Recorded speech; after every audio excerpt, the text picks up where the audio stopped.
You know Gray Bar for electrical parts, but there's one more thing you may not be thinking of us for that can help maximize your next project's total value. Our pre-project planning services are designed to help you win the bid, save on labor costs, and keep your installers productive across your entire build. The sooner you call us, the better. Because when we're there from the beginning, we can anticipate your needs and help you solve problems before they become problems. Yep, Gray Bar does that. Hey everybody, it's going to be a little bit different feeling and sounding show this week on this week's episode of the Minor League Baseball Podcast. My name is Tyler Mon. Sam Dykstra, my co-host, is in New York City. And we are going to try to make our way through it. It is a very difficult week across the country and around the world for billions of people, and especially in this country for communities that have suffered too much discrimination for too long. And we know that as two guys who are lucky enough to get paid to talk about minor league baseball and write about minor league baseball and all that, we're not really voices to guide you through a sensitive moment in society and in history at all. But we do have access, thankfully, to incredibly intelligent and very poignant voices like one you will hear today coming up here in a little bit. And we will try to get a conversation started as it relates to what we do to baseball and to this baseball family of ours, and also to the fact that there are so many things that are so much bigger than just sports and just our jobs and just our livelihoods that are currently in progress in society. And with that, we welcome you into this week's episode. Sam's in New York. I'm in Denver, obviously, as we tell you kind of from week to week, both places that have been somewhat rocked by protests and unrest over the last now almost 10 days. But Sam, first and foremost, how are you doing out where you are? I know safe, thankfully, but the last week has been a tough one for everybody. Yeah, no, speaking purely as an American, it's always been sad about how Black Americans have been treated in this country, and seeing what's gone on in the news lately between George Floyd and Ahmaud Arbery and Breonna Taylor. It's just a lot of sadness in the way Black communities have been treated, for a long time in this country. That's not news. Unfortunately, we have new names to add to a way too long list of Black Americans who have fallen to prejudice and racism and police brutality. As Tyler and I have said, we're two white Americans in Brooklyn and Denver, and we don't have experiences necessarily in terms of that effect of racism being directly affected by it, but it has affected our country, and that makes it a very sad time. It affects our neighbors, it affects our brothers, our sisters, or everybody. It touches our great game of baseball here as well. And it can't be said enough that Black Lives Matter. I know for whatever reason that's treated as a political statement. It's not at all. Black Lives Matter. They have always mattered. But we need to say it loud and clear so that everybody hears that and understands that to their core. That's resulted in several protests around the country, and I know some of them have gotten violent. A lot of them have been very peaceful, with people trying to get people to understand, and our systems and our governments to understand just how much Black Lives Matter and just how much this level of brutality and racism has gotten into our society, and what the effects are, and the effects are losses of life that can't come back. It's a very sad time, and I don't have answers. I know that there are a lot of really good organizations out there putting in the work, trying to get people who are protesting, putting up those good fights, bail funds. There's bail funds in almost every city right now. Minneapolis, bail funds filled up very quickly, and they were telling people to go look elsewhere. Don't take my word for it. If you were thinking about giving to a Minneapolis bail fund, check it out first. Make sure they're still accepting donations. I know the ones here in Brooklyn are doing that. There's other ways to fight racism and injustice within the system, the NAACP, the ACLU. Search out these resources. It's not enough to just stand up and say, I'm not racist. It's important to be anti-racist and change our thinking and do a lot of listening and do a lot of talking too. That's something that we're trying to do more ourselves, or maybe just myself. I can only speak for myself, but we can't just post about it. We can't just sit back and hope that it changes. You'll hear Nick Heath talk about this, about what needs to change and how that needs to happen, and if he even has hope that it can. And hopefully we can provide that hope, and that starts with talking to everyone. You don't know what somebody believes. You don't know how they'll act until you talk to them, and they won't know how you feel either until you have that same discussion from your point of view. Keep your hearts open, keep your minds open. The only way we change things is with empathy, listening to your fellow man, understanding your fellow man, knowing that they matter. And this is a minor league baseball podcast. We're going to talk a lot about that. But for being such a sport that is so touched by people from all walks of life, all different countries, all different parts of this country, it's important that we address this in some way and make sure you guys know at home that we're listening, we're talking at the same time, and we're looking out for resources. We hope you are too. I posted a few on my page. I know Tyler has done that as well. We'll hopefully continue to do that, and hopefully get closer to a more just, a more equal world for all of us, starting with the Black community, understanding where they're coming from, understanding their fears and their cries, and hopefully hope is around the corner, but we have to put in the work to do that, and there are plenty of resources out there to make that happen. So we are going to pivot to just an unbelievably tremendous conversation that we had. We just hung up with him a few minutes ago. Nick Heath, who is the 26th ranked prospect in the Kansas City Royals organization. We'll talk with Nick about a lot, but to the stick to sports crowd, you might want to skip this episode. And to be honest, your time is sort of past, period, and I think has been for quite some time. But we're not going to do that on this episode, and we're not going to do that, period. So I think that's an important thing to point out. This is so much bigger than everything that we generally discuss on something that seems in the face of all of this as insignificant as a podcast that talks about sports. And I'm so grateful that we have members of our baseball family like Nick Heath who we can hear from in moments like this. And so we will talk to Nick here in just a little bit, and we are going to talk a lot of baseball coming up in a little while. We'll hear from Jarred Kelenic in the Seattle Mariners organization. We'll talk with Benjamin Hill. We do talk a lot of baseball with Nick Heath. We get some great stories from the Dominican Winter League from last year when he was down there, being added to the 40-man roster in the Kansas City organization. There's some great stuff. If you're a Royals fan, you got a hell of a good one in Nick Heath, who was on the way and was just one step below Kansas City last year in Omaha. Mariners fans should be unbelievably excited about Jarred Kelenic and Julio Rodriguez and all the other guys who are coming up in that system. And we'll hear from Jarred here in a little while as well. And our usual good stuff from Benjamin Hill coming up after those guys. But we will cede the floor to a great conversation that we had with Nick Heath, the 26th ranked prospect in the Kansas City Royals organization right now. Ordinarily, we, over the last few weeks, have been talking with players about where they are right now in terms of staying ready for a season and coming off of an off-season and training and getting at-bats, trying to look at live pitching or work with a catcher somewhere. And there are very obviously so much bigger things going on right now. And with that, we wanted to bring on somebody who is speaking with a very powerful voice in the world of minor league baseball right now. And from the Kansas City Royals organization, Nick Heath joins us, who is still in Arizona after spring training was popped a couple of months ago, and right now in a very different world than what things felt like at the beginning of spring training. And Nick, first off, man, we can't thank you enough for giving us some time. The last week has been unbelievably difficult for us, and we are two generic white guys who host a podcast about minor league baseball. For you as an athlete and as an African-American ball player right now in this world, in this climate, what have the last week or 10 days or so been like for you? Realistically, it's been pretty stressful.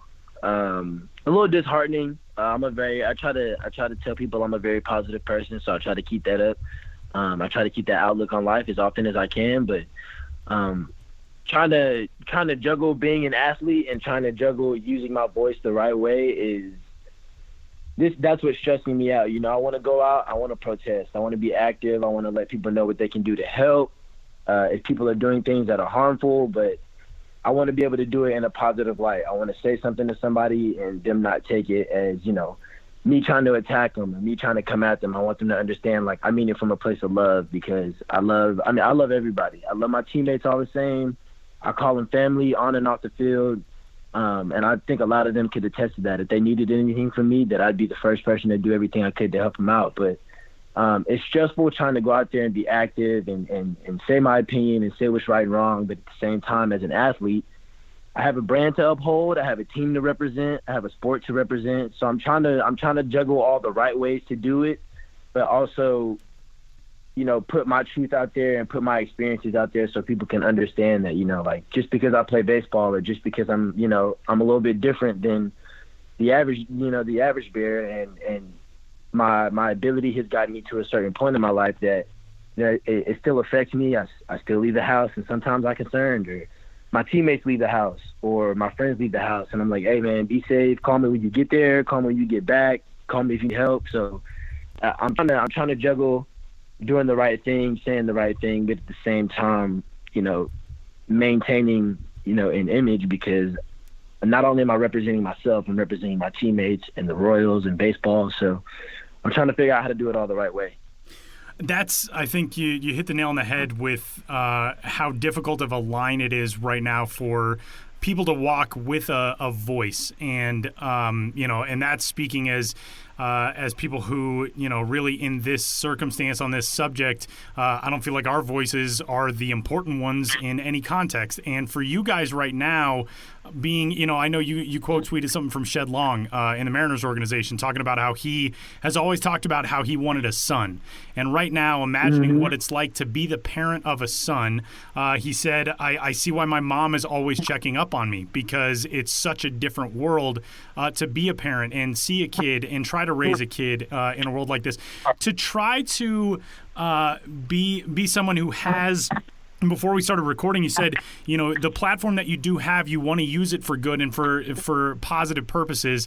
How difficult is that right now to kind of, figure out your own voice in a circumstance like this? And where does that come from in you? I mean, with your family or with the people that you were raised with, friends and kids you went to school with or whatever, where does that come in you to want to be somebody who speaks up? Well,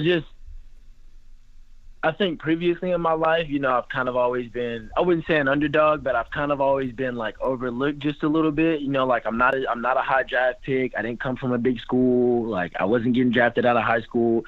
I didn't even think I was going to play college baseball, to be perfectly honest with you. But now that I have the opportunity to say something, and I know I have a little bit of reach, it might not be the Whit Merrifields of the world. It might not be the Colin Kaepernicks and so on and so forth. You know what I mean? But I want to use the reach that I do have, and I want to try to use it for good, because I feel like if somebody is going to speak about me, if somebody's going to say, look what this guy said, I want it to be positive. I want them to look at my Twitter, look at my Instagram and go, well, he's trying to be proactive, but he's trying to do it in a way that he's not offending anybody. And I don't want to come off as rude, because I don't want people to think, oh, the Royals are picking up players that don't care what anybody thinks. You know what I mean? So like I said earlier, me trying to juggle that, the organization that I represent and the uniform that I put on, I want to represent it the right way. But at the same time, man, I can only take so much of what's going on in the world, and I can only sit by and be silent for so long. Because as bad as it was that happened to Mr. Floyd, realistically, that could have been me. You know what I mean? I could be at a grocery store and I could not know I have a counterfeit $20 bill on me, and I could use it, and next thing I know, I'm in that situation. Or hell, I do a rolling stop at a stop sign and I get pulled over, and next thing you know, I've got I got a knee on my neck, or anything can happen, and it can happen to anybody. So that's where it comes from in me, is that it's somebody that looks like me that got hurt. You know what I mean? And it's reoccurring, and it's over and over. And we change for a little bit and we address it for a week, a month, a couple months, and then fade to black, and then boom, it happens again, and we're doing the same thing. So, like, I'm trying to be more proactive about it now because I don't want it to happen again, and I don't want to look back and see, like, Rudy Martin being my teammate, Khalil Lee, DJ Burt. It would break my heart if I came in and got the news one day that something like this happened to one of them. You know what I mean? So I want to do everything I can to be able to spread a positive message, but to let people know, like, there are things we can do as a people to help. There are things we can do as a people to progress forward. So I'm trying to use my platform for good. Like I said, I don't have the biggest one, but the only thing I want to do is help. And not only just with the public, with your 14,000 plus Instagram followers and thousands of Twitter followers, but just within the Royals organization or within the baseball family writ large. What kind of conversations have you had, and how are guys sharing personal stories right now amongst themselves to make sure everybody's learning about what's going on, within that baseball family? So the reason we had to push this call back an hour was because I was talking to a few other players on a Zoom call just about what was going on. And it was mostly African-American players, and I'll be perfectly honest with you, I have no problem reaching out and just having a conversation with them, because I can't come to the park every day and voice my opinion. You know what I mean? I can't come to the park every day and protest or say what's going on in the world is wrong or right. And the only reason I say that is because I watched Colin Kaepernick try to do the same thing peacefully, and he got ran out of football. You know what I mean? And I want to be able to speak on it. I want to be able to go out and say what I need to say, what I have to say, so people understand. But at the same time, like, this is my job security. So I know I can reach out to other players in our organization and listen to what they have to say, and know that they can say it in a safe space without feeling like they would be let go or feeling like they'd be judged or criticized. I've had quite a few teammates that are white men that reach out and they ask me, like, what can we do to help? Help me better understand why this happens, or help me better understand what I can do here in this situation. And that warms my heart, because realistically, I didn't think some of these guys were those type of people. And now that I'm a teammate, I'm a friend, I'm a brother, like, they're reaching out to me and they're checking up on me. Matheny called me earlier, reached out to me and checked up on me, and like, that warms my heart. You know what I mean? Those guys care about us. But at the same time, I want to make this known to everybody in our organization that I'm not the only person dealing with this. And people out in the street aren't the only ones dealing with this. You got to come back in here and you got to support us. You know what I mean? Because if the same thing were to happen to one of them, then I know for a fact that I would be out there alongside them fighting for whatever cause they were fighting for. Yeah. And one thing I think that it gets thrown around a lot. The conversations are great to start, but one thing a lot of people say is, we're going to put in the work, but what does that work look like? In terms of what baseball, what the country, what the world needs to do at large, what do you think that work involves? Like, what are the next steps we need to make sure that this is a country that is, anti-racist, not just not racist, but anti-racist, and everybody feels equal on the same plane? I think first and foremost, we have to put ourselves and put other people in an environment where their opinions, their thoughts, their thought processes, whatever you may have, isn't going to be judged by the masses. Does that make sense? Like, yeah, of course. If somebody feels some type of way, if somebody comes up and tells me, you know what, man, for the longest I've had a problem in my heart with African American people. And cool, like, you can voice that opinion to me. I'm not saying you can voice it to everybody, but you can voice that opinion to me. I might be a little upset, I might be a little hurt, but I'll at least talk to you about why. Like, what happened in your life that makes you feel this way? Who taught you this? Do you want to change? Are you up for change? Like, how can I help you? How can I help that go away? You know what I mean? Because I feel like a lot of people feel a certain type of way and they can't go out there and express that for fears of them looking a certain way. But I think you should be able to listen to somebody's opinion and somebody's standpoint without judging them or being upset with them. But, like, you got to help people overcome that. So we got to come together, you know what I mean? And my teammates we went to a protest the other night. It was a peaceful one. There was only like 30 people, but we sat down and we spoke to random people. They didn't know who we were. We didn't know who they were, but we sat down and spoke. People asked what they could do to help. I know I have a list of, like, links and things you can donate to petitions you can sign. I'm telling people, you can go vote in this state, and this state, and giving them dates for stuff like that so they can go out there. You can make a change. You just got to be willing to go make it. You got to go out there and look for it. And I think a lot of what happened previously is people saying they want to change, but them not necessarily knowing how to or knowing where to go or how to go about it. So I think my big thing is just giving people the opportunity to say what's on their mind and say what they're thinking, but not judging them in the process. Because if you feel a certain way about something and you speak on it and you get judged for it, how often are you going to speak on that subject again because you got judged the last time? And I'm a very understanding person. I'm a very open-minded person. I listen. I do my best to do that. So if there's something that I, being an African-American male, can help you understand or can help you with or can help change, then I want to do that because I want people to look back and say, when they were going through this time right here as a people, they still accepted us into like coming in and helping out. They were still mild-mannered. They still listened. They were still open to, what we had to say and things we thought we could do, but like they helped us. They explained it to us. They helped us understand. So I think you got to do that as a person if you want to get somewhere. Nick, let me ask you this question. This is, we're three guys who I'm the elder statesman of this group. I'm 34. Sam's 30-ish, 29-ish? 30. Sam? Yeah, 30. Insane. Nick, you're 26, although you look very good for a 71-year-old British man. We'll get to that here in a little bit. But when you look at the way things are right now, one of my earliest memories, as a kid, in realizing how volatile the world can be because of the way certain classes of people are subjugated is the Rodney King beating and the LA riots. That was when I was, I think, 6 or 7 years old.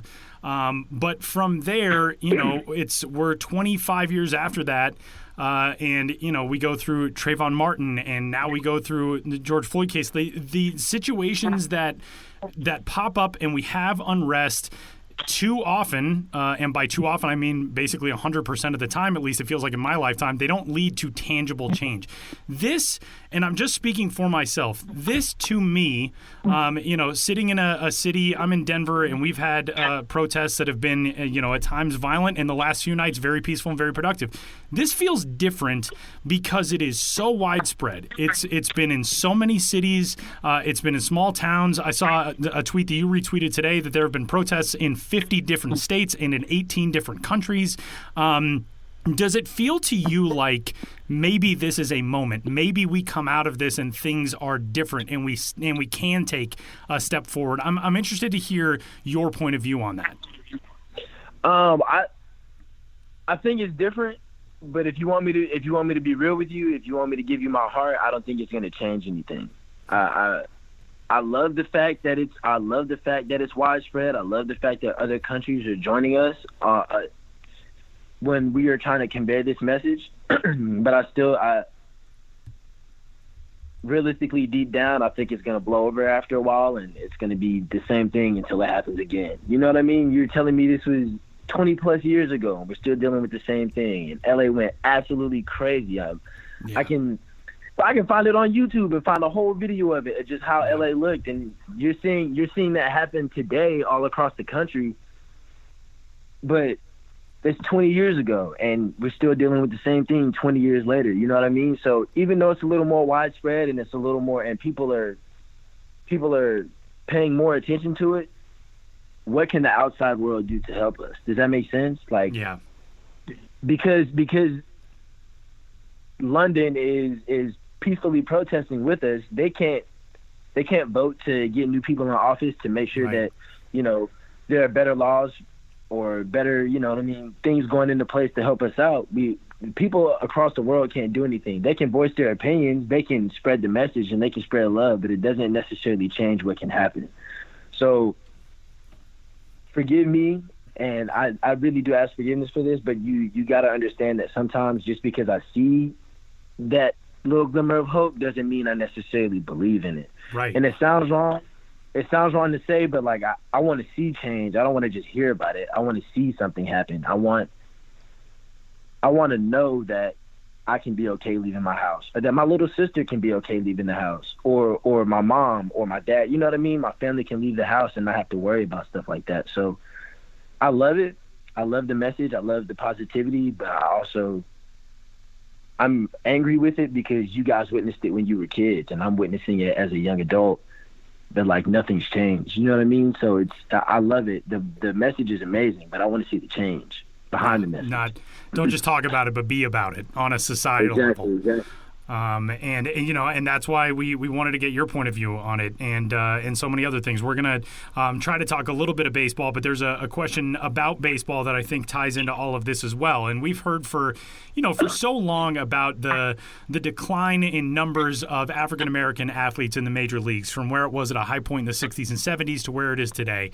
I think a lot of good strides have been made in Major League Baseball trying to incorporate African-American communities more even-handedly into the game of baseball, which has become so dominated by travel ball, by things that cost a lot of money and make it inaccessible to a lot of athletes across the country. From a baseball standpoint, what can the game of baseball do to get African-American kids not only interested in playing the game, but being fans, being involved, being in front offices, working as scouts, working as whatever it is. What do you, for somebody who grew up and played college ball and was drafted not too long ago, what do you think are tangible things that baseball can do in that vein? I think what they can do is, kids are like sponges. You see something as a kid. I remember seeing a baseball game as a kid, and I was like, that's exactly what I want to do, and here I am. Or other people being a kid and being like, oh, snap, I want to be a doctor. So they went out and they became a doctor. I think in order to get African-American kids, first and foremost, to want to play baseball, they have to see other African-American kids playing baseball. And then you have to put them in a position where it's easily accessible for them to play baseball. They can go join a Pee Wee football league, and they can go play hoops at the rec for free. You know what I mean? They can go shoot hoops at the rec for free, and they can go do plenty of other things for free. But when it comes to baseball, you're scamming kids into thousands of dollars and parents for them to go travel and them to go play in these showcase tournaments and all that. But like, our demographic is a little bit different. I mean, the numbers say all of us can't afford that. You know what I mean? And I couldn't afford that as a kid.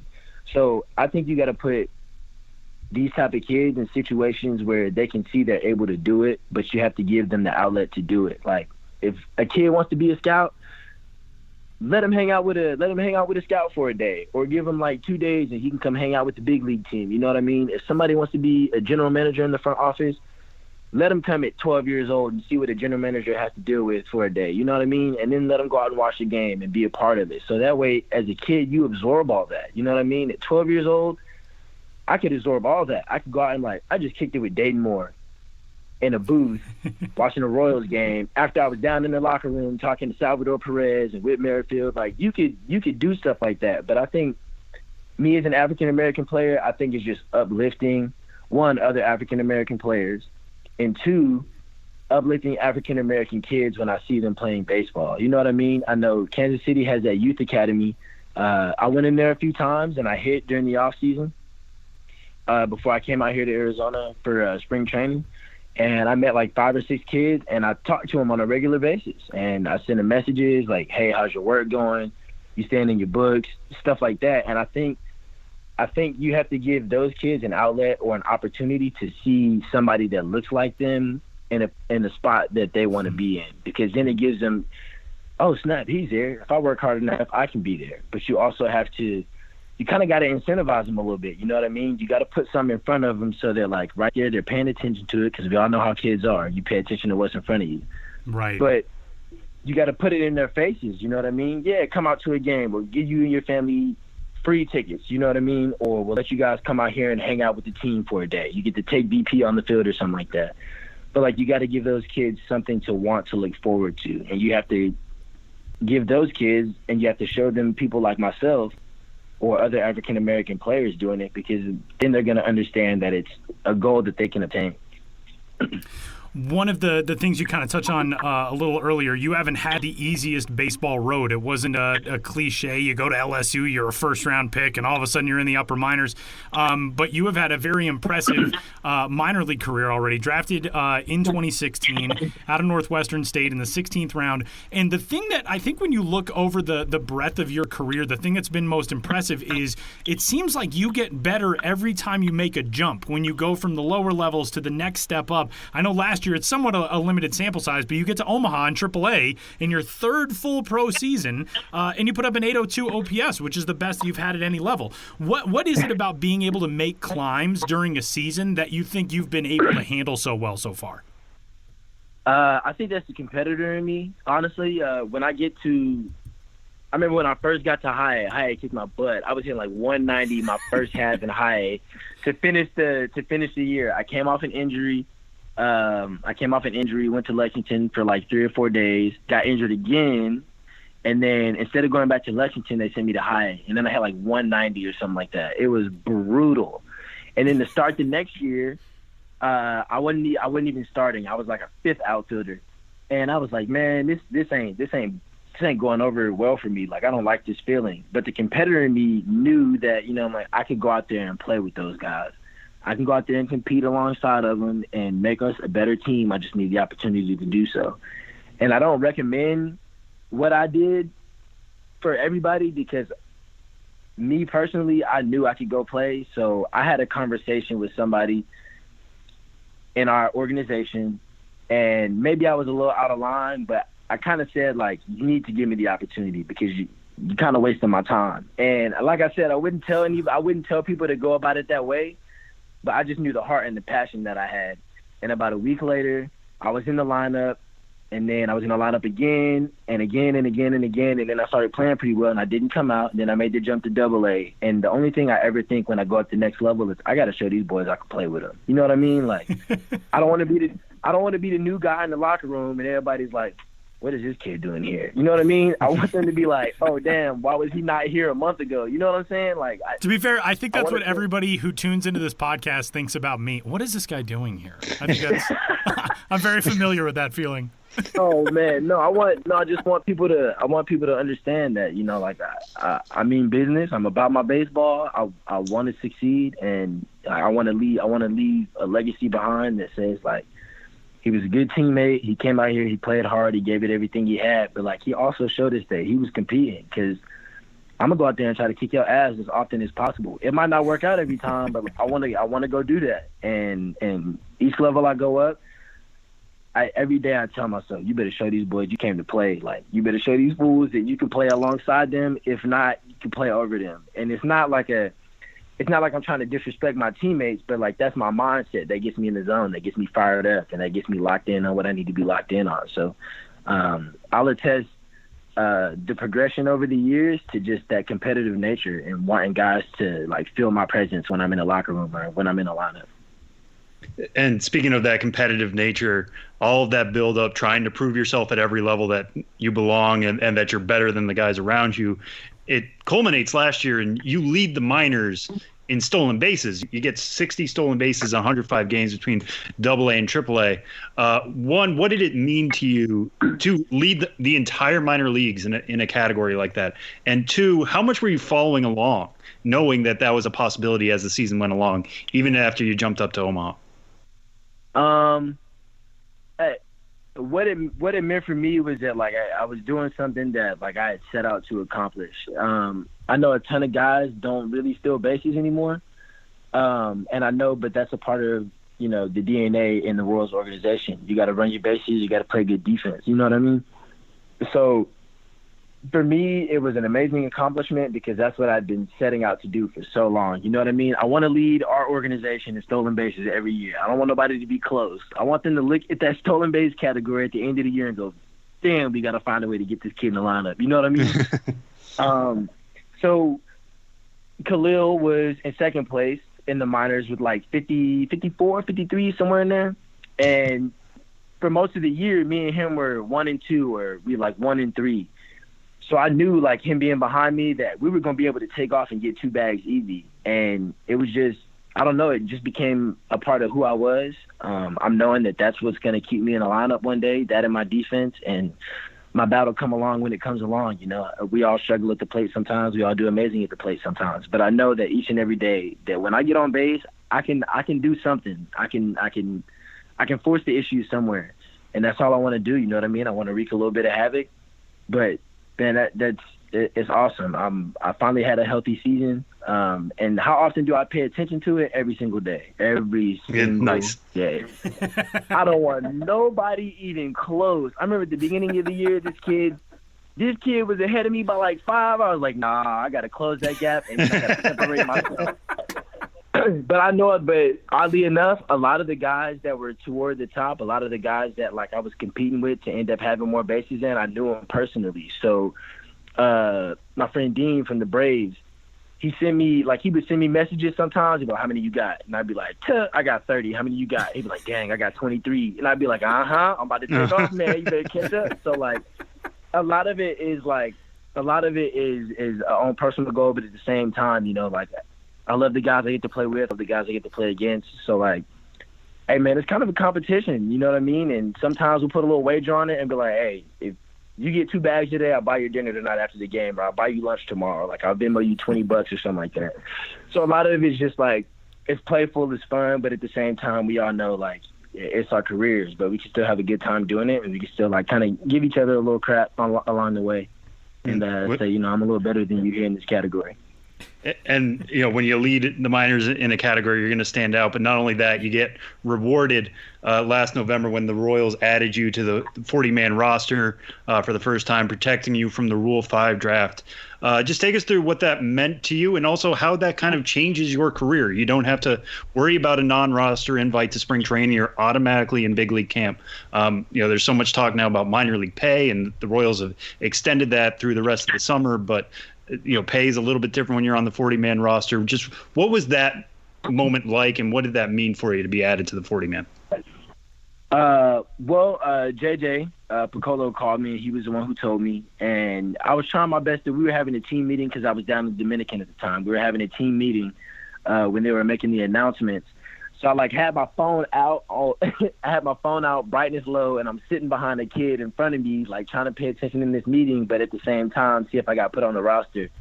So he calls me, and I look at my manager down for my team in Lycée, and I kind of like look at him, and I just point to my phone, and he like nods me out. So I go out there and I answer the phone, and he's like, "Hey man, we just want to tell you we're putting you on the 40-man roster." And man, I was trying to hold it together on the phone for so long because. Now that I think about it, like the journey I took to get here, not thinking I was going to play college ball, being told, like I'm barely good enough to play high school ball. And I grew up and I was always around kids who were better at baseball than I was. And I was always like, man, like how in the world am I about to succeed in this? And these guys are so good and these guys aren't getting the opportunity.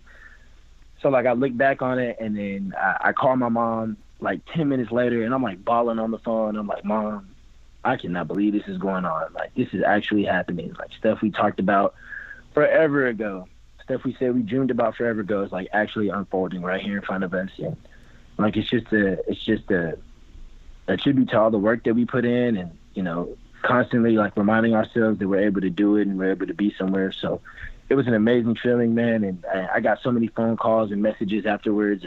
People from back home just saying congratulations, and they knew that I could do it. And, that I never should have doubted myself, but man, it was an amazing feeling. And talking about minor leaguers not being paid, as unfortunate as it is that happens in some organizations, man, I count my blessings, because I could have been in that exact same situation. And the organization, confided in me enough, they trust and believe in me enough to know that like they think I can help at the big league level at some point. So. There's definitely a pat on the back. It makes me feel good. It makes me go out there and, it makes me want to push a little harder to show the organization that, they made the right decision.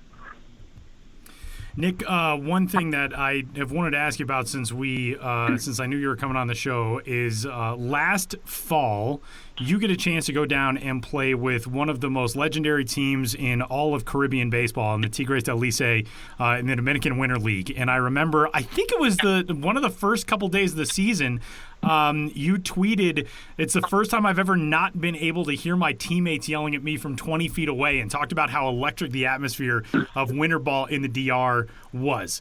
What was that like, especially the first time you go out there and you experience that as a player on a field? For so many of us, I've never been to a Dominican Winter League game. I know probably most of our listeners have never been to one. What is it like not only being at a game, but being on a field or in a dugout on one of those rosters? What was that experience like? I'll be honest when I say at first I was a little skeptical about it. I'm being away from home. I don't know anybody down there. I've never been there. So I'm kind of like, well, how do I navigate this new opportunity? And I think the closer I got, the more I was just like, you know what, going to it with open arms, and whatever happens, happens. If you enjoy it, you enjoy it. If you don't, at least you can say like you tried it and you experienced it. And man, I got down there, had the time of my life. I don't know, the first couple of days, none of my teammates spoke to me in English. None of them. I'd seen some of them previously, like played against them, played with them previously. And I'm like, I know you speak English, man. Like, help me. Please help me out. And every single one of them, man, the whole team was just speaking in Spanish. And I'm like, of course, I'm the only black dude down there. So at the time I was. Some of the pictures showed up later, like James Jones showed up later. But at the time, I was the only black dude down there, and everybody speaking to me in Spanish thinking that I'm a Dominican player. And I'm like, dog, I don't know what y'all saying. Like, somebody please help me. I'm looking at the roster. I'm looking at the lineup and everything. And the first couple of days, it was in Spanish. And I'm like, man, y'all got to be joking. So I'm just following groups of people. I don't even know who they are. But eventually, one of those guys cut the act after like day 3 and was like, hey, man, we all know English. We just been messing with you. And I'm like, y'all tripping, man. Like, this is not fun. I was so upset. That was your initiation. That was my initiation, yeah. Figure out as much Spanish as I could in 3 days. Otherwise, you're not going to eat. Man, I was like, what in the world is going on? But, man, eventually I really, really developed a good relationship with a lot of those guys. And I can say that the way they care about the game of baseball is way different than the way I care about the game of baseball. And, like, don't get me wrong when I say that, because I love it. I'm passionate about it. This is everything to me. But going down there and seeing how they play and the way they play and, like, how passionate they are about it, I'm like, man, somebody out there in the world cares about baseball a hell of a lot more than I do. And I'm not saying it, like I said, I'm not saying it in a bad way, because I would be devastated if I couldn't play anymore. But these guys are like, this is it. You know what I mean? Like, this is it. This is the way out. This is the way off the island. This is the way to, like, brighter days, and better, like, situations and places to live and taking care of your family. So it hits a little bit different for them.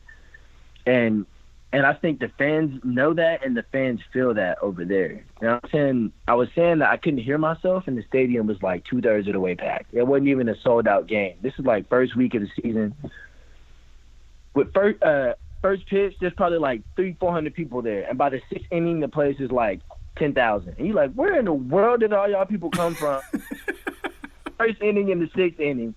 And at first, people were just showing up like late game, like second half of the game. But then, like, the closer we started getting to the playoffs, when we would go play like the Aguilas, which is the biggest rivalry in sports. I don't care what anybody says. Being at those games is unbelievable. You can't hear yourself think in the batter's box, let alone communicate with an outfielder. So I go down there and I'm experiencing all these different games and environments, and I'm like, man, y'all take y'all baseball serious. And I think it's definitely helped me gain a little more appreciation for the game, because there are guys here in the States who had easier routes to get to baseball than I did, and then there's me having an easier route to get to baseball than the Latin players that I played with down in the DR. So I think it definitely helped me with my appreciation of the game and looking at my Latin teammates a little bit different. You know what I mean? Like, I understand why they're so passionate about it. I understand why it's all they got. I understand why they live and breathe it, because it's all they have down there. So it gave me, the best of both worlds. I got to come from home and see that, and then I got to go from there and come back and see what it's like at home, and I appreciate it all. Nick, couple more for you, and we're going to get you out of here. But we've obviously kept you way too much time because we're having so much fun talking with you. But no worries, man.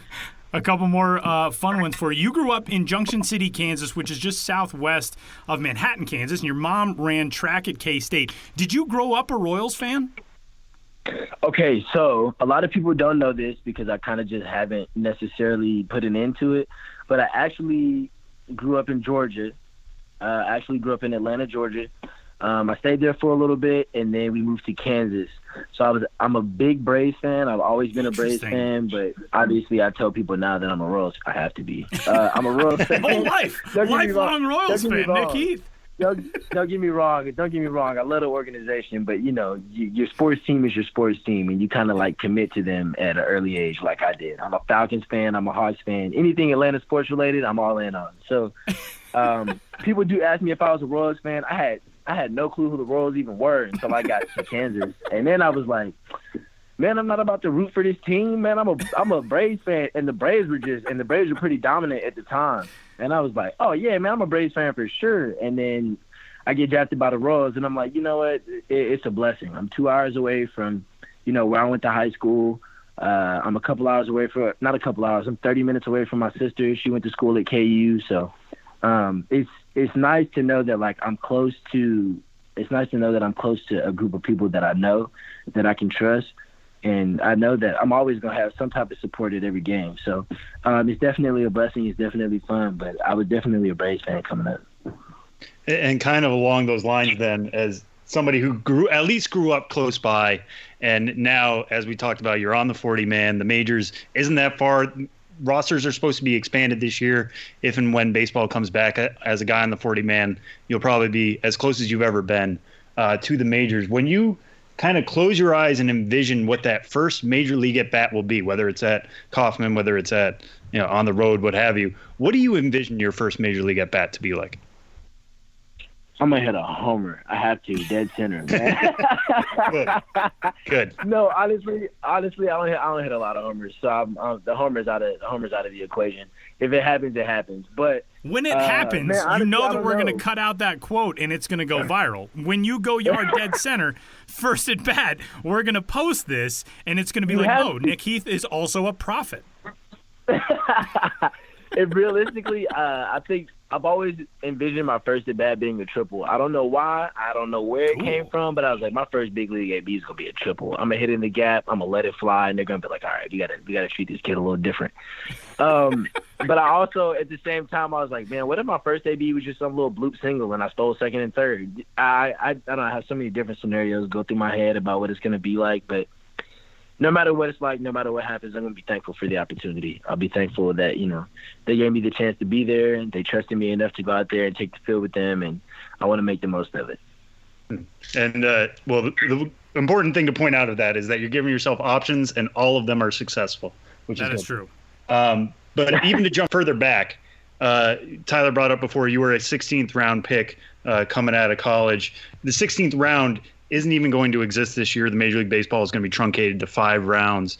As somebody who's going to be a mid-round pick or potentially an undrafted free agent this year who might have been a 10th to 20th round pick, what kind of advice do you give them about starting their career, not being a top pick, but still working their way up through the upper minors and right on the cusp of the majors? In my opinion, where you were picked doesn't have anything to do with the type of baseball player you're going to be further on down the road. I understand the politics of it. I really do. And it was like that when I was in college. It was like that when I was in high school, and so on and so forth. There's always politics in it. Who knows who and yada, yada, yada. But I don't think I ever let what round I was drafted in get in my way, because I knew deep down that all I had to do was put in a little bit of extra work. And throughout the years, it's going to show. It might not show today. You might beat me today, you might beat me in a month, but next year when we come back here for spring training, I bet you won't.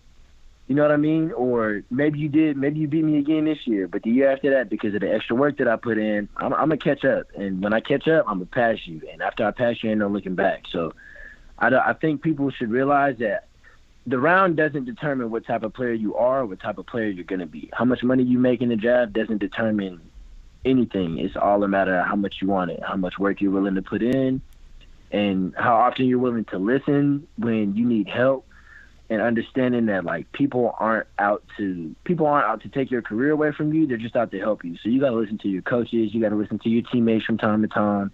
And sometimes you got to tell everybody to shut up and go back to what you know best. So I think guys should always bet on themselves. That you should always bet on yourself, because you'll never know what type of stuff you're gonna pull out the hat one day after all your work is said and done. You know what I mean? So some days I show up to the park and maybe I don't got it, but I'm still putting in my extra work. But eventually it's gonna catch up. And I'm telling you, man, some days I show up to the park and I'm like, I don't even know how the hell I just did that, but I did, and I'm attested to what I did in the cages earlier today. So I think, guys, you should always go into it with a positive mindset. Maybe you weren't drafted and maybe you're going to be a free agent. But guess what? Somebody picked you up and gave you the opportunity, so you better make the most of it. And I think guys kind of get lost behind that. I was picked as a 16th rounder. I was picked as a 10th rounder. Man, I should have went in the 8th or the 5th or the 6th, wherever you may have.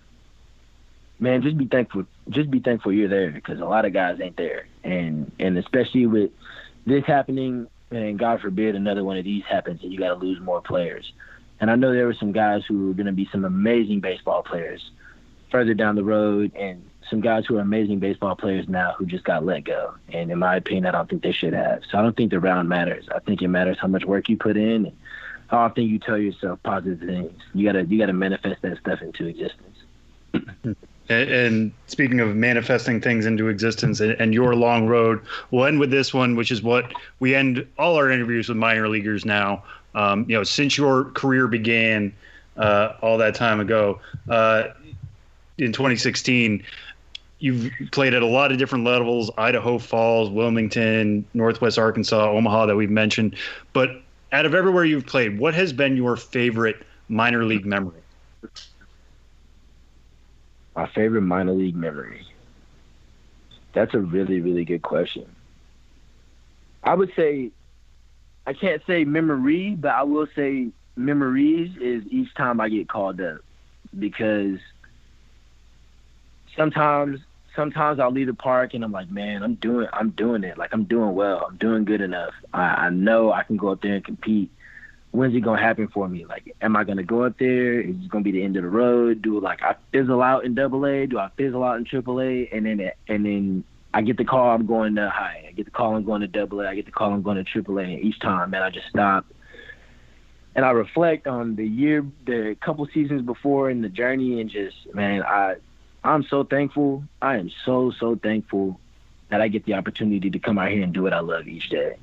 So I'm not going to say that I have a favorite memory, but getting called up each time, it kind of just instills that in me that, look, man, you're this close. You got to push a little bit harder, be a little more solidified in your work, and just trust it. And trust that, like, your ability is going to get you there. Your ability is going to keep you there, but you got to keep doing the work. So I think, yeah, my favorite memory is each level, like each time I get called to say that I'm going to the next level. So I've got maybe 4 or 5 of those memories just locked in. Nick, this has been pretty amazing, man. You can find Nick on Twitter and Instagram at InHeathWeTrust, and give him a follow, like I just did on both. And one thing that I do have to explain before we go: if you Google Nick Heath, they've got that little box on the right of the screen that comes up that gives you like the little short bio, like the little thing that gives you a quick explainer of somebody. I Googled Nick Heath MILB to bring up his MLB.com player page, and the description is, Nick Heath is an English music producer, publisher, designer, and film producer. He is a son of British big band leader Ted Heath, born March 25th, 1949, in Wimbledon, in London, in the UK, age 71 years. But the picture attached to it is this very Nick Heath's Northwest Arkansas Naturals headshot, and it is the greatest juxtaposition. Like I said before we started recording, you look very good for a 71-year-old British music producer. Hey, listen, man, I play ball by day and I produce music by night, so you'll never know what I'm about to do. Nick, this has been so awesome, man. We cannot thank you enough for all the time, and keep fighting the good fights, and we'll see you in Kansas City or wherever else before too long, man. Thank you so much for everything. Thank you so much for having me. And before I go, I do want to say one thing. I just want to tell people out there, man, love the person next to you and remind the person next to you that they're loved. You'll never know what people are going through. You never know what people are dealing with. And it costs $0 to let somebody know that they're still important, that they're loved, and that they can do something in the world. So go out there and just spread positivity, especially in a time like this. Nick, from the bottom of our hearts, man, thank you for everything today. No, thank you guys for having me. It's been a pleasure, and whenever you need me to come on again, I'd love to.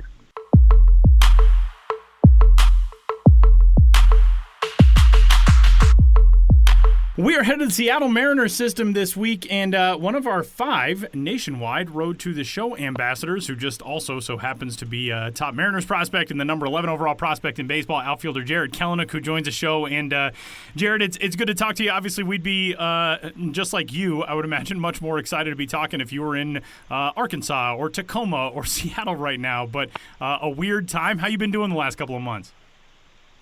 I've been really good. It's nice when you come back home and your dad has actually built a couple of facilities for you to use. I have a huge gym that I work out at, and I've been working out at the entire time I've been home.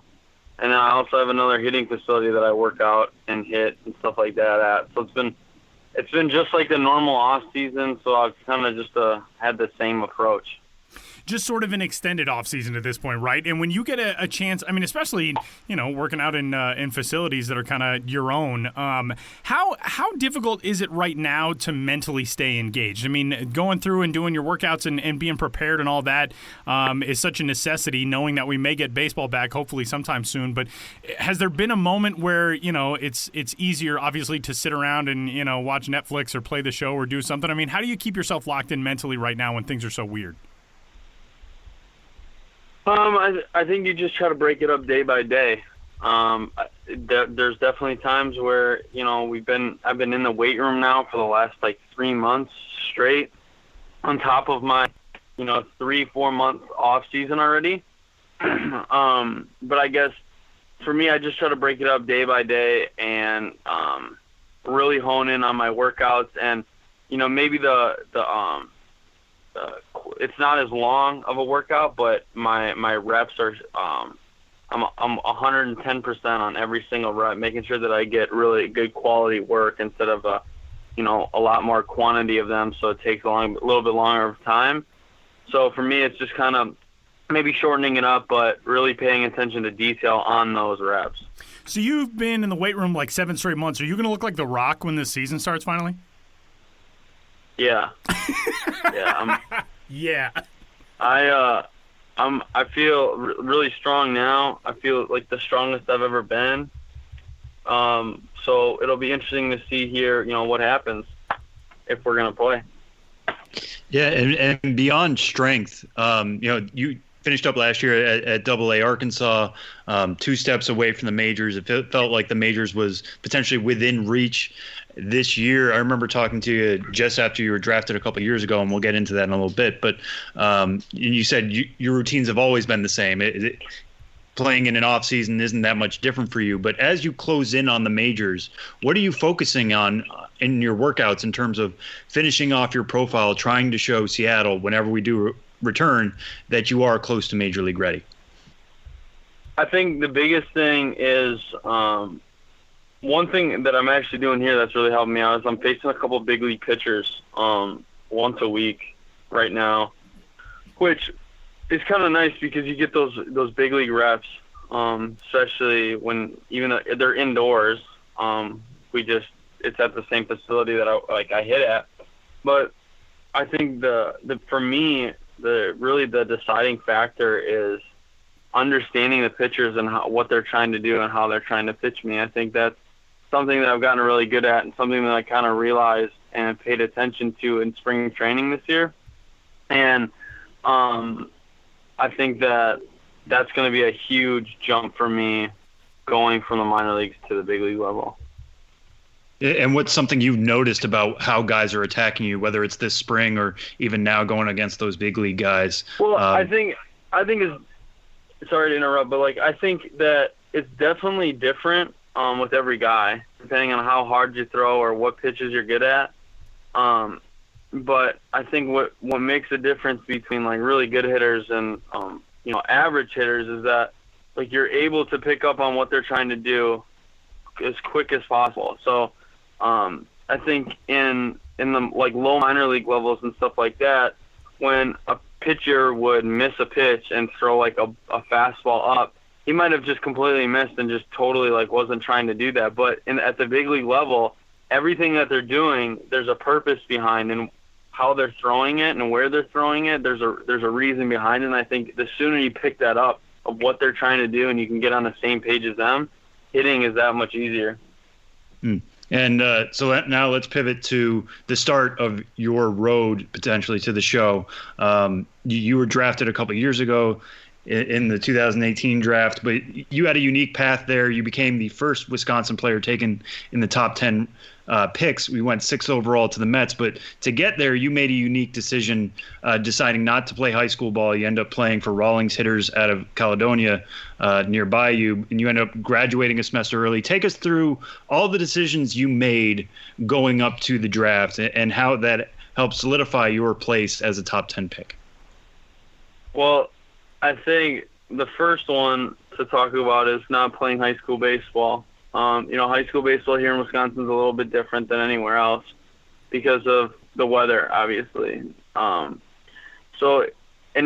competition wasn't going to challenge me in a spot that I wanted to, because I wanted to be the top 10 pick. And so after talking numerous conversations with my family and stuff like that, we decided that my freshman year that I was just going to play with the Hitters. And they had a spring league that I was in, and I was just going to play with them. I would play with them in spring and then go right into summer ball and then right into fall ball, basically the entire year with them. And that was going to push me, and that was the talent that I needed to be around. And then what was the other one again? Well, just the idea of, playing travel ball. And also, you played for Team USA and those decisions, and also graduating early. Yeah. Graduating early was something that I I actually heard about through one of my sister's friends doing it, because they were going off to college or whatever, and I didn't even know that was really a thing. And I remember my sophomore year, once I heard it, I set up a meeting with my my advisor. And I sat down and I told her, I had to break down all the credits that I had and what I needed to get. And I told her that, I need you to just take care of my schedule so that I can graduate after one semester my senior year. She said, I can do that. And all I ended up having to do was really taking two English classes my senior semester. But the reason why I did that was because I wanted to, because I was from Wisconsin, that I didn't get, I wasn't blessed with great weather and I couldn't get outside and stuff like that. And maybe some teams looked at it as he hasn't gotten the reps. He's just not as, up to par as everybody else that was maybe in the South. I took that approach that if I were to graduate early and spend every single day leading up to the draft getting ready for professional baseball, that I was going to work and it was going to pay off. And then I could dedicate just all my time to that because that's what I wanted to do. And it worked out. Jarred, let's talk about that USA Baseball experience a little bit. You were on the U18 World Cup roster that won the 2017 title in Thunder Bay, Ontario. And that team, you guys play 9 games in that tournament. You go 9-0. You're an integral part of the lineup. Obviously, the pitching staff put up a 0.35 ERA combined in 9 games. I mean, that was one of the most dominant runs for USA Baseball in a very dominant era for USA Baseball. What was that experience like? You're around so many guys who end up going, in the first round or high round picks, both fellow position players. Obviously, Tristan Cassis is on that team, Bryce Turing's on that team, Michael Ciani. But to be in that group and be such a big part of that group and have the success that you guys had, what was that experience like for you? That was the second year that I was with Team USA. But I can tell you that both years on Team USA, playing around such special talent, such special guys, it was a big learning curve for me, and it was a big eye opener, in a positive way, because you surround yourself with the best guys in the U.S. and you go to battle with each other, and you truly learn what it's like to play for things bigger than just baseball. When you wear USA across your chest, nobody truly understands what it means to have USA across your chest, that you're playing for for everybody here in the United States. It's not just you and your teammates. It's the whole country that has your back. And so, like, that was something that kind of resonated with me, and I try to take into further in my career, like when I went to when I was with the Mets, like I did it there. Now that I'm with the Mariners, I'm trying to take it that, like this year when I started in West Virginia, like I was going to take that same mentality that I was playing for West Virginia every single day. And then when I got promoted to Modesto, I'm playing for Modesto, making it bigger than baseball, because then when times get hard and you face adversity, it makes you dig that much deeper. And because this game's mental. So I think when you make things bigger than just baseball and just a game, it makes you ultimately perform better. Let's talk a little bit about, so that's 2017. You guys win the World Cup title, your second year with USA Baseball. Next year, you go in the first round of the Mets, and then all of a sudden, 6 months later, you get traded. And you're only playing in that organization for a little while, obviously very highly touted, but they ship you out and over to Seattle in what looks like a coup for the Mariners right now.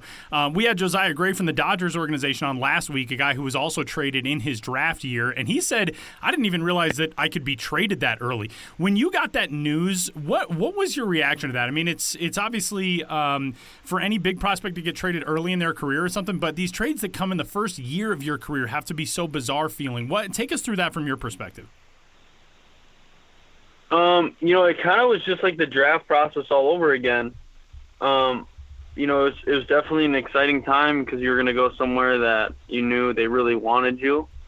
Not saying that the Mets didn't, but it was an exciting start because you get to start fresh with a new team again, new people, and an entirely new culture. And it was an exciting time, and I was excited to get started over there. I know last year the way that Mets fans have kind of followed you since the trade has been fascinating to watch. And I know your mom last year gave an interview to Baseball America in which she said, it seems kind of strange how much New York writers still want to focus on him and all of that. You had him for 4 months and you broke up with him. Is it weird to you how much Mets fans have kind of clung to that? It seems like anytime you do anything, Mets Twitter explodes with, how did we lose this guy? Is it strange? Because we don't see that a ton with prospects who are still so early on in their career. Yeah, I think it's definitely a surprise to me. At the same time, I try not to look too much into it. I'm not a huge social media person, but from everything that I hear and the bits and pieces that I see, I think it is a surprise, but it's a good feeling because the Mets will always have a special place in my heart because they ultimately made my dream come true of playing professional baseball.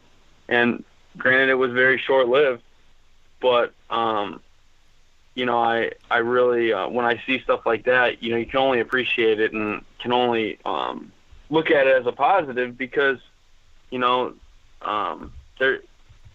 they're acknowledging the fact of your talent and how you play the game, and I think that alone says enough. That's cool. That's a good way to look at it. Yeah, and in the now year plus that you've been in the Mariners system, obviously last year was a successful one. They push you to 3 different levels. But what's something the Mariners have done with you specifically that's allowed you to take off in the way that you have, from the trade to this point in time now? I think what Seattle does really well is everything, or they really, it's tailor-made to you, and they really let you become your own person, and they're really big on being a good person, and it's not always just about baseball. And there's so many outlets for guys to be successful, and I truly appreciate everything that they do because when times get hard, there's people there to help pick you back up. It might be a coach, it might be a teammate, but at the end of the day, there's always going to be somebody there to help you. And I think that when you have that bond throughout the organization and the same goal, Like we've had a couple conferences in the off season that we talked about.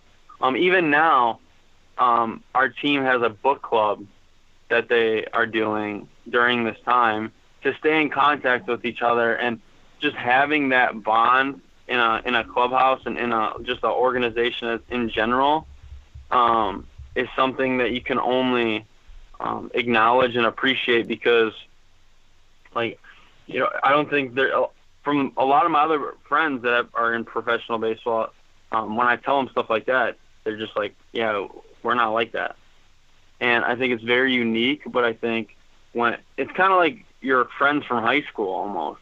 I mean, because you're around these guys day in and day out, and if you can get along and you can have that bond of like a brotherhood, you're going to push the guy next to you and he's going to push you, and you're just going to ultimately mold and play really well together. And kind of as an offshoot of that, I mean, the Mariners, it's no secret right now, are rebuilding, and they have a very strong farm system led by yourself and guys like Julio Rodriguez and Logan Gilbert, and some of whom have been your teammates already, and Justice Sheffield, Justin Dunn, Kyle Lewis all made the majors last year.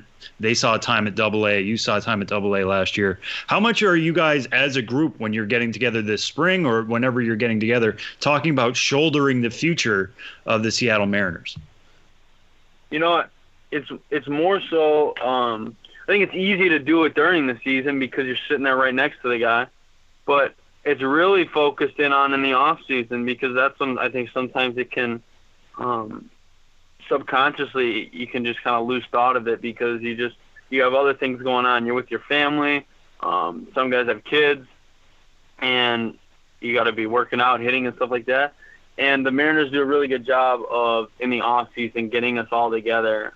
Like I know last off season they brought us to Seattle, and they brought in like a speaker and stuff like that. And what we just talked about was what our main goal was, and just to remind us, and so that when we went back home and we started working out and getting ready for spring training again, that it was instilled in us what we needed to do and what was at hand.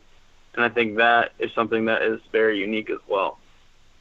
Jarred, last year I know I talked with Andy McKay after the season for our organization All-Star Story, the Mariners player development director, for those tuned in. And he said the thing that may have impressed him most about you last year is the fact that you played at 3 different levels and you were successful at 3 different levels, and you did it, mostly as a teenager, and the maturity level and the aptitude that takes. I know, a lot of organizations don't like testing top prospects with midseason promotions if it seems like something that they can't handle. Not only do the Mariners do that with you, they do it twice last year, and they do it in 3 really challenging levels. You started at Class A full season with West Virginia, you make the move to Modesto at Class A advanced, then you're in Arkansas and AA by the end of the year. How did you handle, I feel like your answer earlier about keeping things right now in this stage of life, just trying to focus on one day, each day itself, is probably a factor that played into it. But how did you handle that last year, trying to adjust to, like Andy McKay said, 3 different apartments, 3 different ballparks, 3 different coaching staffs, all of that? What enabled you to be good with that? When you're in professional baseball, you kind of got to be good at just going with the flow, because you could have a rain out, you could have just any kind of storm, the game could get delayed, the bus could break down, anything. But in this situation, I really wanted to be pushed, and when I made the jump from level to level, it was nice having like my parents to help me out, obviously. But you kind of you got to break it up day by day, because it sucks when you get called up right in the middle of a high A game that you're going to AA, and then you have to drive 2.5 hours back to your hometown to clean out your home and your locker, and then drive all the way back to where you were playing that night, so then you can catch a flight at 6 in the morning, so then you can fly to Missouri to play a 7-10 game that night. But at the end of the day, you need to just break it day by day and be good and live where your feet are at. I think that was something that I really learned last season, was that it was out of my control, because because there was definitely times where I was like, man, I want to get called up. Like, I want to move. But listen, like, you need to focus on where your feet are at. And I think that was something that I learned and was very crucial for my development and is only going to help me, because I know when I get to the big league level, there's going to be things that I'm going to be like, yo, like, I want X, Y, and Z, but I need to live where my feet are at to get me to that point. And I think that's what that was the message I really got from last season. You mentioned your parents, and that was something that Andy McKay said last year, too. He said a kid being that mature at that age, I think a lot of credit goes to his parents. And you're talking about your dad, helping out getting facilities ready for you and all that. And I know how close you and your mom are. Tell me about your relationship with them and, how that's played into the way you've been able to handle the early stages of your professional career, which are so trying and challenging. But it seems like you've been pretty, I don't want to say easily able to handle them, but very adept at handling them. Yeah, my parents were really hard on me when it came to baseball and school. And I think it's transitioned to now I'm more hard on myself and they're hard on me now.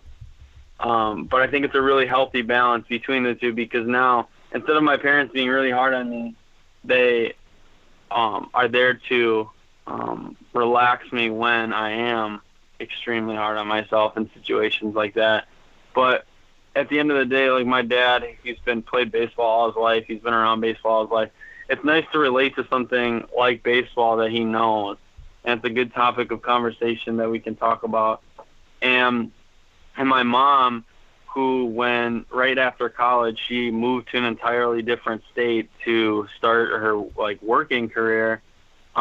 She was on the move as well, and so I can relate to her when, like we just talked about in our last question, when I'm bouncing around doing this, that, like getting called up, hopping on a bus. Yeah. Like, I have something to relate with my mom, and she's there to help me get through it and the things that I need to do and the things that I don't need to do. And so I think having that outlet is something that I really appreciate, and I know my parents know that I appreciate it. I just have been blessed with really, like, intelligent and amazing parents, to the point where whenever I need them, they're always there. We're going to pivot and talk about from a family relationship to a friend relationship. But I know one of my favorite storylines in the minor leagues is the relationship between you and Julio Rodriguez. And if I was a Mariners fan, I'd be so excited about these two dudes who are so talented, who are coming up together and seem to just genuinely love each other. You guys have played together a little bit last year. Obviously, Julio dealt with some injury issues, didn't join you at AA. But tell us about that relationship. I know he was signed the year before you were drafted. He goes to the Dominican Summer League and blows up there. And then really just the way that, you come into an organization and form a relationship like that so quickly. Tell us about that friendship and how that started. I think it's a really unique situation, considering not many times do you see an American player and a Latin player getting along so well. I think that's something that really is unique and indifferent about the situation. But Julio's a really genuine guy, and he's got a contagious personality that I think anybody, not just me, gravitate towards. But what makes Julio so special and somebody that, or the reason why we get along, is because we both want the same thing. We both want to be really, really good at what we do, and we want to win a championship. And I think when you can find someone that is as driven and wants the same thing you do, it can only be a positive thing and make you stronger as not only players but as friends. And I think I look at it as a positive thing, being in a new organization. When I met Julio, I didn't know really anybody, and I met him. I think that he really welcomed me and introduced me to a lot of people, because he had already been there for a year. And to grow and go through this, and go through the minor leagues with somebody like Julio, and our first big league spring training, we both were there. It was our first experience of it. To experience it with him and to have someone to relate to and talk to things about, because this is his first spring training, I think that's huge. And as somebody who's making his way towards Seattle right now, potentially with Julio Rodriguez, you talked about both wanting to be great players, both wanting to win championships. You're also somebody who we've talked about a little bit today, who's somebody who's made moves to be a major leaguer as early as early high school. When you envision the time when you do make it to T-Mobile Park and you make it to Seattle and you're a major leaguer, what type of major leaguer do you envision yourself being today? And has that ever changed? Do you feel like you're getting closer to being a potential all-star than you were in early high school? Or has this always been the same vision for you? It's always been the same vision. Whether I'm getting called up to high A or double A or triple A or the big leagues, my mentality is always to go up and dominate. I've always had the mentality to go out and be the best player I can be, and just dominate and help my team win and win a championship. So, I guess to answer your question is that when I see myself getting called up to the big leagues, there's no other option to me than going up and dominating. And for me, I'm gonna go up and do everything I can to help our team win and bring a championship to Seattle. All right, we'll end on these last two. We talked a little bit today about the brotherhood that you felt with the Mariners organization, whether it's this book club, whether it's being welcomed in pretty quick and getting to know your teammates well and forming those bonds. We're in a time right now where there's a lot of strife across the country, a lot of people from different backgrounds coming together and listening to each other. How much have you, whether it's in a clubhouse, whether it's on these long bus trips, whether it's through Zoom right now, how much are you guys communicating about your different experiences, as a guy from Wisconsin, as a black player, as a player from Latin America? How much are you guys sharing your different backgrounds, and how much have you taken away from other players through your minor league experience? I think to answer that question, I'd say that,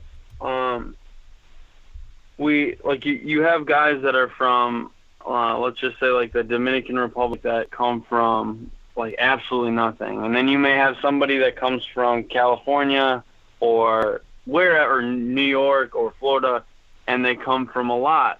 And I think the most powerful thing in the Mariners organization is that no matter where you're from or what you've been through or anything like that, everybody is always there to and treat you the same. And I think that's something that is very powerful, and it is the biggest thing I noticed when I first came over to Seattle, I've told people this many times, is how friendly everybody was when I first came there. It didn't matter if you were from the Dominican, from the U.S., from Japan. It did not matter.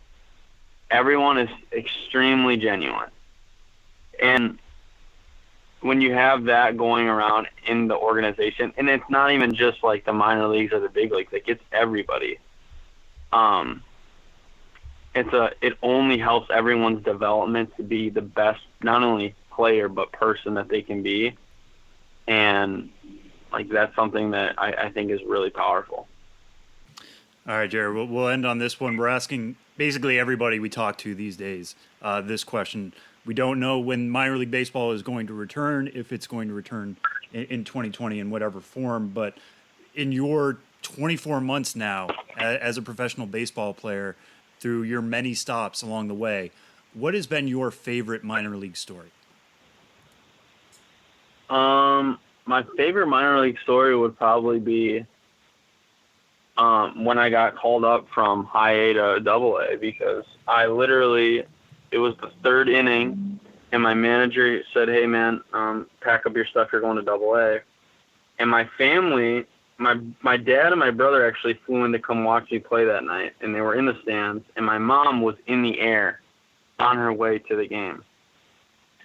And I remember I called my dad down from the stands, told him that I was going to double A, and I mentioned on a little bit, but we had to drive 2.5 hours from San Jose to Modesto, pack up all my stuff in my home locker, then drive to my host family's house, pack up my entire thing at their house, my entire room at their house, then drive 2.5 hours back.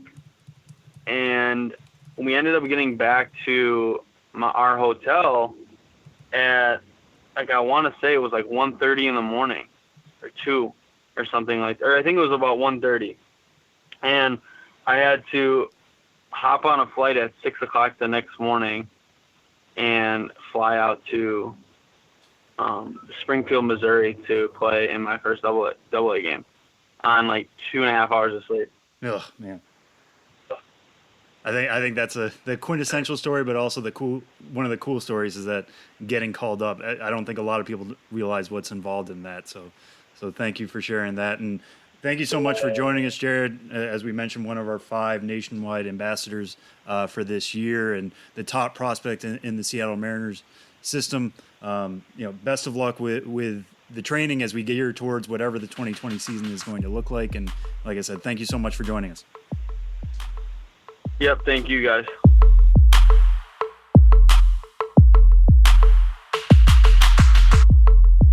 As an official partner of Minor League Baseball, Nationwide's here to make sure you're protected for every pitch life throws at you. Visit nationwide.com today to see how we can help meet your needs. Nationwide is on your side.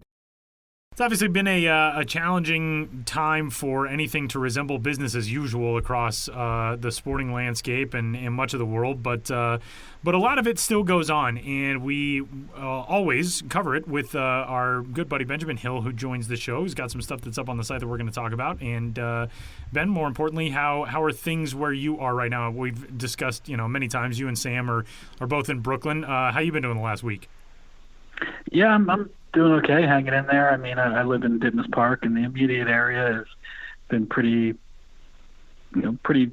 as normal can be right now. But yeah, you don't have to go very far to find some pretty serious protests that have taken place. The sound of helicopters flying over my apartment that I guess are monitoring the protests. Has become a semi-regular thing. It's a strange time, and as we were talking earlier, just kind of constantly thinking about what can I do, should I not do, et cetera, as I largely just hang out in my bedroom during a pandemic and try to focus to some extent on good old minor league baseball. So here we are. It is quite a time. But before all of the events of the last week and so on, there were some things going on around the minor leagues we talked about on last week's episode of the show as they pertain to ballparks reopening to a certain degree and teams trying to stay engaged with their fan bases. And we've discussed teams that are doing takeout food from their concession stands and all that kind of stuff. We're now seeing some ballpark events, and we talked about a movie in Daytona. They showed the movie 42 on the video board. The Rocky Mountain Vibes in Colorado Springs, just an hour or so from where I'm sitting right this moment, they did a drive-in movie at Security Service Field, which is really cool. They let people come into the ballpark, park their cars in the outfield, and watch a movie. This is a really cool idea that I feel like a lot of teams might jump on. Yeah, I mean, a lot of it comes down to, obviously with no baseball right now, no baseball for the foreseeable future, teams are trying to, justify they're entertainment businesses at all times, but now without baseball, just like how can it be an entertainment business? And, so we talked about the Daytona Tortugas movie night last week, but in Florida, the restrictions regarding COVID-19 are comparatively loose. And, they're allowing up to 25% capacity back into sporting venues. So in the case of a team like Daytona, that's about 1,000 people. In Colorado, as you know, Tyler, being there right now, it's a stricter situation than Florida. So one of the reasons that Rocky Mountain Vibes, when they decided to do a movie night, made it a drive-in, because that's the only way they could do it per the restrictions of the state of Colorado in terms of getting that many people into the ballpark. And when I first heard that the Rocky Mountain Vibes were doing a drive-in night, I don't know the term for it, but I assumed the way you see sometimes at concerts and whatnot, that there was going to be some sort of temporary plastic flooring placed on the outfield, something of that nature. But there was not. Fans, they showed Back to the Future, and they sold 160 parking spaces, which they mapped out after mapping out the stadium on Google Earth and kind of exploring the stadium's outfield on Google Earth, mapping out 160 parking spots on the outfield, and having fans literally drive onto the outfield grass on spray painted parking spaces to watch Back to the Future. And they sold out. There was only, I think, 160 spaces available, but they sold out in minutes. They're going to do it again this week with League of Their Own. Raise the price $5 because I think when you sell out in 3 minutes, that shows their demand. So get a little bit more revenue coming in. I talked to Chris Phillips, the team's president, general manager, for quite some time about this yesterday, and he said, look, doing this, doing Toasties takeout, their form of curbside concessions, it doesn't come close to replacing the sort of revenue you get from game day. But you have to think about any little thing you can do, to keep your organization engaged, to be an entertainment business, to bring in some sort of revenue during what are obviously very difficult times, which leads to these necessities, the mother of invention type of things, like seeing 160 cars drive onto the outfield in late May to watch a movie at a minor league ballpark. I do kind of find some joy in these sort of things, just how creative teams are continuing to be even under these circumstances. And does this feel like something they could continue even into the off season? I mean, a lot of teams, no teams are playing right now, so there's a lot of lost revenue there. But let's think about like when baseball does return and some of these teams are playing over the summer. Could this be something they do, especially in the warmer climates, maybe in a Daytona, do something like this in December and January to keep the revenue streams coming even in the off season? I think we can see that. I mean, I don't think we'll see many drive-ins because as restrictions loosen, you can bring in more people and bring in more revenue by, having people come in without their cars as well. But in terms of movie nights, and Sam, as you said, especially warm weather climates, I can see these things, persisting throughout this current off-season, bonus off-season, and into the actual off-season if it comes to that. I think in a lot of ways teams are going to keep doing a lot of the things that they've been forced to do during the pandemic just because they realized it is something they can continue to do as an entertainment company, as an event business, independent of the baseball. So even when baseball comes back, I wouldn't be surprised to still see in the off-season and during off days, movie nights of this nature, a greater concessions operation that operates outside of the game day itself, and that sort of thing, because I think it's all about being as nimble and reactive and proactive as you can be right now, and I think that means saying yes to just about everything that you can safely, reasonably, affordably pull off. Ben, let's discuss some other stuff going on currently on the site. You've had the series of stories on fun facts of teams in each league in the minor leagues, and the Texas League is up most recently, correct? Yes, the Texas League is the fifth and most recent installment. I just started in AAA and been going down, so it was International League, Pacific Coast League, Eastern League, Southern League, and now, yes, the Texas League, the 18 Texas League. And as I said before, these articles kind of take me a long time to do, so when I'm doing a 18 league, it feels really nice because that's a lot less work than a 16-team league. You can do the math. One of the we're not going to go through all of the facts because we want you to go read them for yourselves, but what are the favorites of yours from the Texas League this time? This is something, sometimes I find my own writing from the past, and I'm like, I'm going to reuse that fact. It's the benefit of having done this job for a long time. I can kind of constantly cannibalize myself, and it's not plagiarism because I'm just taking from me, the original source. I'm just this endlessly content-generating body. But in one of my other articles, I found that I had a write-up of the Arkansas Travelers, and obviously they've had that team. They're based in Little Rock. They've had that team name for a long time, going back to 1901, have had a team with that name in the city in every season, but like 7 since 1901. But they were always the Little Rock Travelers up till, I believe, like 1957. And when they changed their name to the Arkansas Travelers, they were actually the first professional team to name themselves after a state and not a city. And that one blew my mind, I gotta say. I couldn't believe it. Yeah. I was like, oh, yeah, but if you think about it, think about the teams that anyone's that you can think of that had a state name. Yeah, I think they came after the 50s, and hey, I'm going to trust my own writing. I'm not sure what my source was the first time before I stole it from myself this time. But, I'm a man with good sources and good information. So just to be clear, though, it's like the New York Yankees. We're calling that New York City Yankees, yeah? Right. That's a good asterisk. But I would call New York, every New York team, New York Giants, New York Yankees, representing New York City. That's a good point. I think because of course it does. When the New York Yankees were never thought to represent New York State, as in people in Albany and Utica and Buffalo and Binghamton, and those are the four New York cities I know outside of New York City. But yeah, that is a good asterisk. Syracuse, I know that one too. But that is a very good point. Yeah, so the Texas League, you can go down some rabbit holes for sure. I mean, the first iteration of the league, can be traced all the way back to, the 19th century. I think it was 1888, and the first team, just apropos of nothing, but the first team to win a championship were called the Hams, the Dallas Hams, in like 1888, and then the next year it was won by the Houston Babies. So the Hams and the Babies were the original two Texas League champions. The Hams and the Babies. Sounds like a weird dream I had once. The Hams No, and now the you need to explain yourself. Now I have to come up with a dream to have justified my weird comment. Yeah.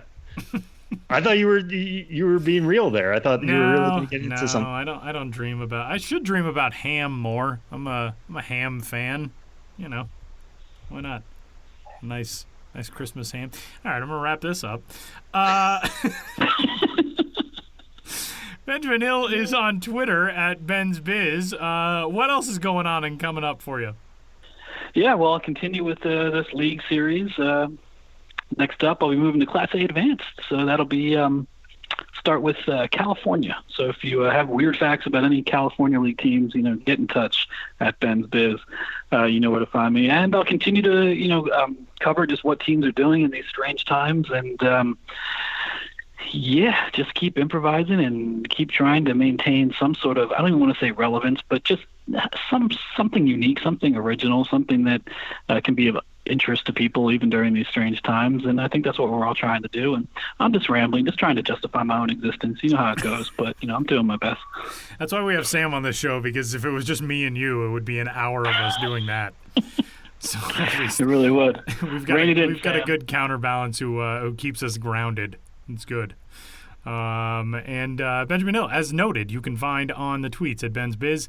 And you can get in touch with your California and presumably to follow Carolina League fun facts, and then Midwest and South Atlantic. And we'll be eagerly awaiting all of those, of course, as they come out. And you can find all of Ben's stuff on the site. And Ben, we'll talk to you again next week, Ben. Thanks. Be safe. Yeah, you guys as well. Thanks, dudes.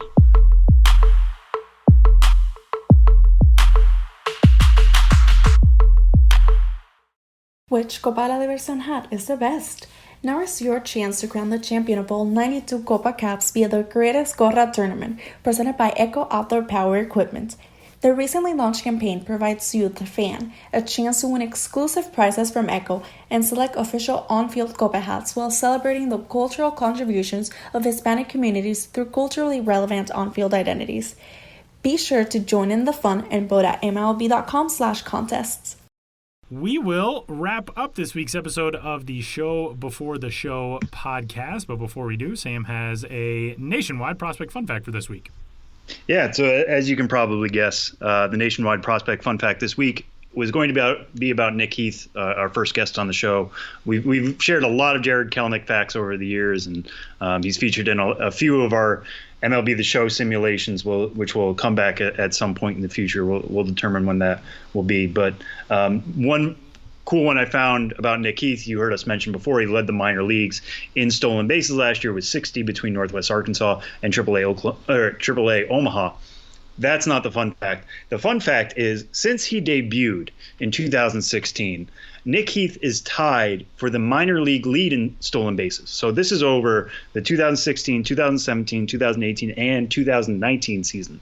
He has stolen 160 bases over that time. That is tied with Ian Miller for the most in all of minor league baseball. There are some other notable names you'll know in the top 10. Miles Straw is there, Wes Rogers, Tyler from the Rocky system, Jorge Mateo, Roman Fields, DJ Burt, Garrett Hampson, again from the the Rockies organization. Vidal Brujan is number 11 to throw in a top 100 prospect. But of all the fast guys in the minor leagues, Nick Heath has been as good at using his speed as almost anybody else except for Ian Miller. Both of those guys tied at the top with 160 stolen bases since 2016.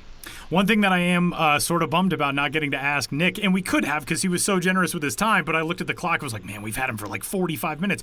But I mentioned it toward the end of the interview. His mom ran track at Kansas State, and I wonder how much technique he's gleaned from her, because bursting out of a starting position as a track athlete and trying to get the same sort of first step electricity as a base stealer, that's got to be pretty amazing. I would imagine somebody's probably written about that, and so I may go Google and dig that up right now, and also try to figure out if he can help me land a record deal, since we know he's a 71-year-old English music producer. I really thought you were going to say something about like help your first step out of the gate, which that ship has sailed, man. I'm long past that.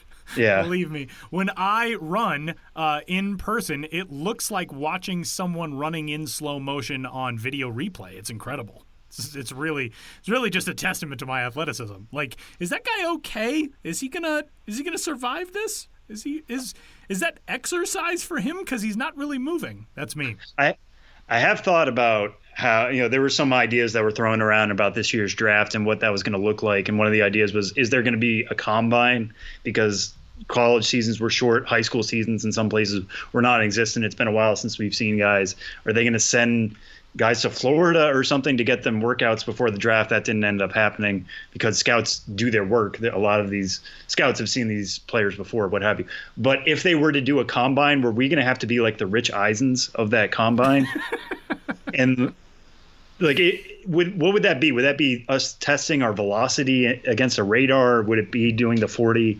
Would it be like our first to third speed, something like that? I don't know, but I'm grateful we don't have to. I don't want to do any of that.